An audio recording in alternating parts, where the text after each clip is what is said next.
Olá, nesse vídeo eu vou falar sobre o método de interpretação dos teores foliares, chamado de DRIS, que é o Sistema Integrado de Diagnose e Recomendação, proposta por Biofios em 1973. Apesar do nome, ele não recomenda nenhum fertilizante, ele simplesmente dá um suporte para a tomada de decisão quanto ao que fazer para melhorar a nutrição e o balanço nutricional das culturas. Ele é um sistema muito sensível e ele considera o equilíbrio nutricional da lavoura. Para se fazer esse DRIS, é necessário então programas de computador que fazem a comparação das relações dos nutrientes da amostra 2 a 2 com uma amostra padrão. Sempre o método de interpretação ele vai comparar uma amostra com uma outra amostra padrão que é de alta produtividade.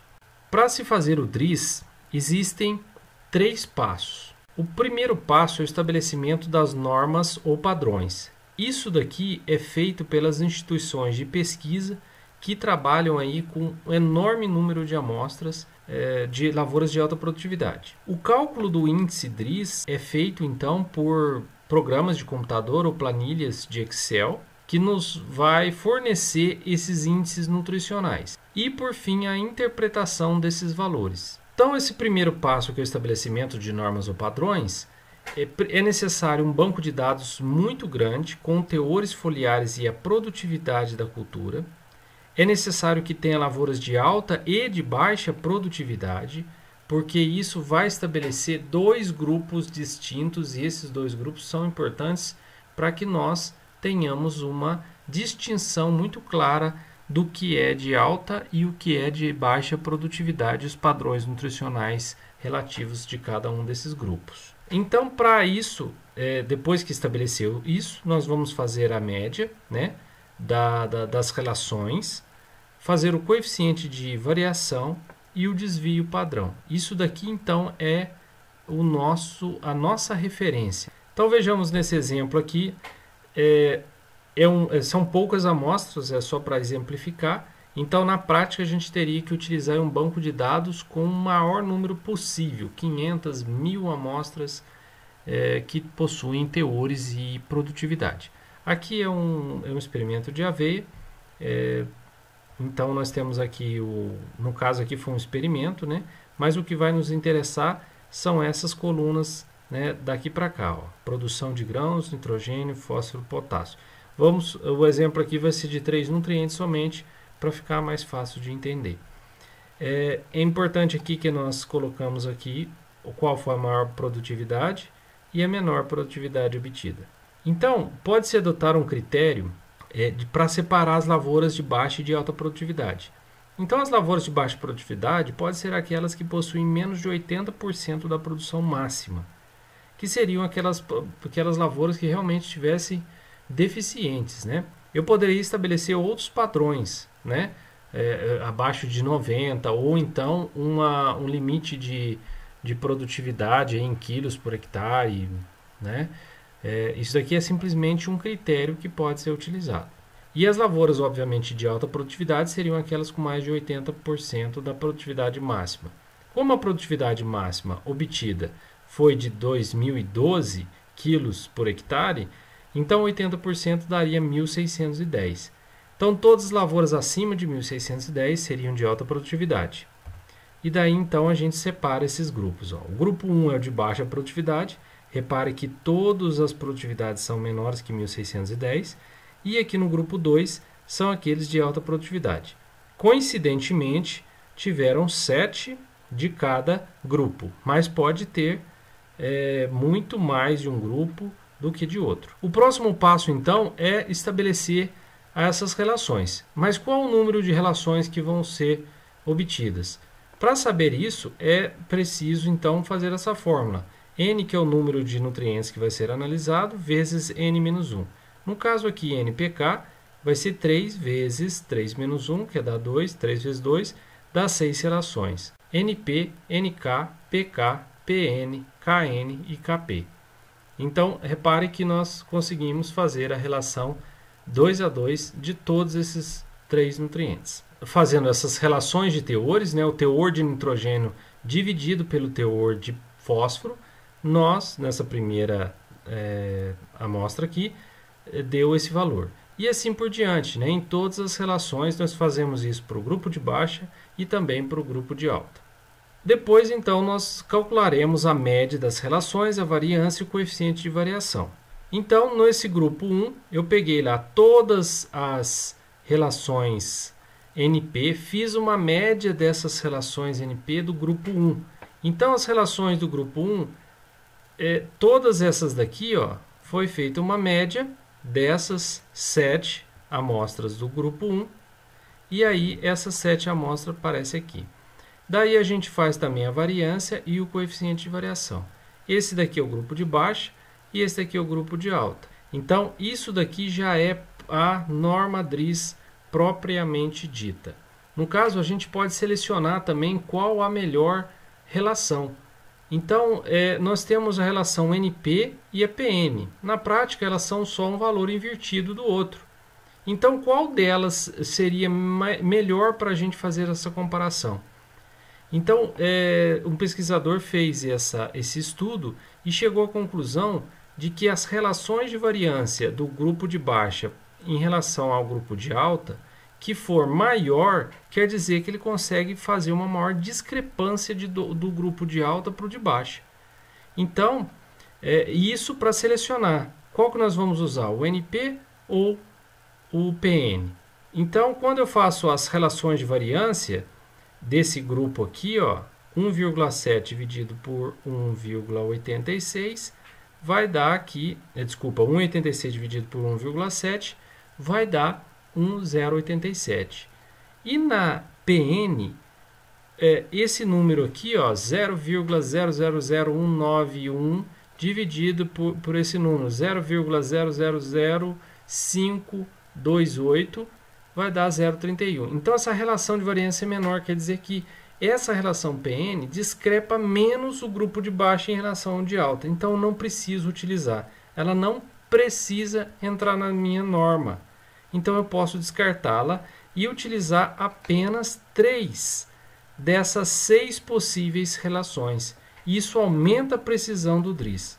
Um programa então vai calcular os índices DRIS de N, P e K pela fórmula de Bufius e vai chegar então ao índice de equilíbrio nutricional. Em alguns livros chama-se de índice de balanço nutricional, tanto faz.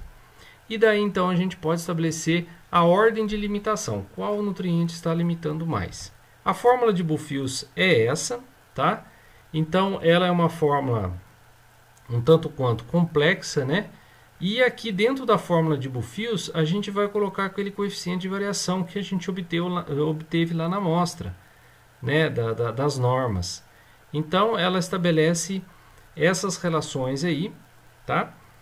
No livro do Waldemar Fachin, intitulado, na verdade é um texto acadêmico, ele explica muito bem como que se faz isso. Aliás, eu acho que é o melhor livro que explica como se faz o DRIS na prática. Eu vou deixar o link do livro aí embaixo e se vocês tiverem curiosidade, então acessem ele. Esses índices DRIS, se eles são negativos, indica deficiência, se eles são positivos, indica excesso, e quanto mais próximo de zero, quer dizer que ele está mais equilibrado em relação aos demais.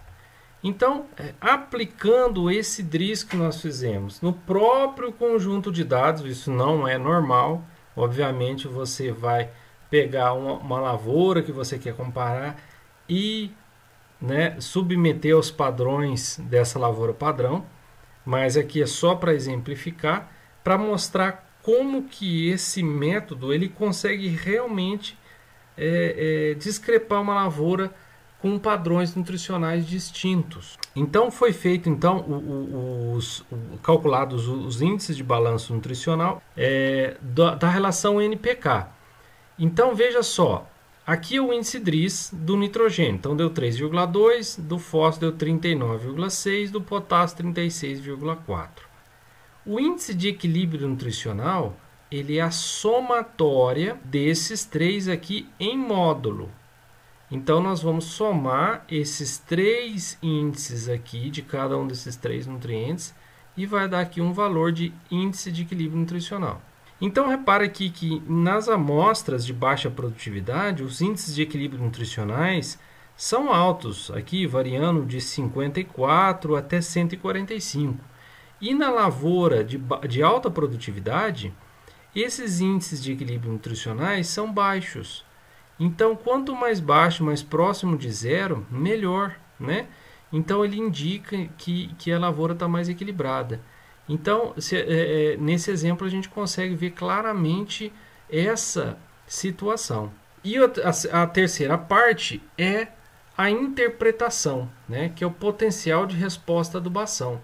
Então, o Vadit, em 96, ele propôs na sua tese de doutorado 5 classes de resposta. Essas classes elas são baseadas na probabilidade que, ao ser adubado com esse nutriente, a resposta vai ser em melhorar o equilíbrio nutricional. Então, a interpretação do DRIS pelo potencial de resposta à adubação, o primeiro passo que nós fazemos é calcular o IBN médio. O IBN médio é feito somando todos os valores dos índices DRIS sem o negativo, ou seja, soma modular, dividido pelo número de nutrientes. Nesse caso aqui, a soma é 72 dividido por 11 nutrientes, que vai dar 6,5.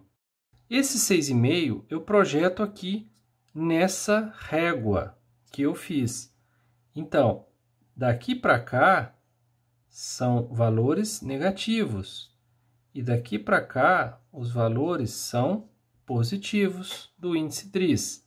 Então, aqui vai ficar o 6,5, que é o IBN positivo, médio positivo, e o 6,5, que é o IBN médio negativo. Esse valor central é o 0. Então, nessa régua aqui, nós vamos ter as interpretações, certo? Nesse ponto aqui, vai ser o ponto de classe de resposta positiva. Daqui, a classe de resposta, ela será positiva ou nula, tá? Nesse ponto aqui, exatamente, é positivo. Dessa ampla faixa daqui até aqui, que é considerado o zero ou próximo do zero, essa classe de resposta é a classe nula, certo? Nesse ponto até aqui, a classe de resposta vai ser a negativa ou nula, e nesse último ponto, ou seja, o mais positivo, a classe de resposta vai ser negativa, tá? Então, comecemos aqui pela classe positiva. Quem que vai ser a classe positiva? É o que tem um valor mais negativo, tá? Então, nesse caso aqui, o potássio. A classe de resposta negativa é aquele que tem o valor mais positivo de todos, que é o manganês. Agora nós vamos classificar os demais nutrientes, tá? O nitrogênio vai ficar no -2. O fósforo seria mais 6, então ele estaria aqui. O cálcio.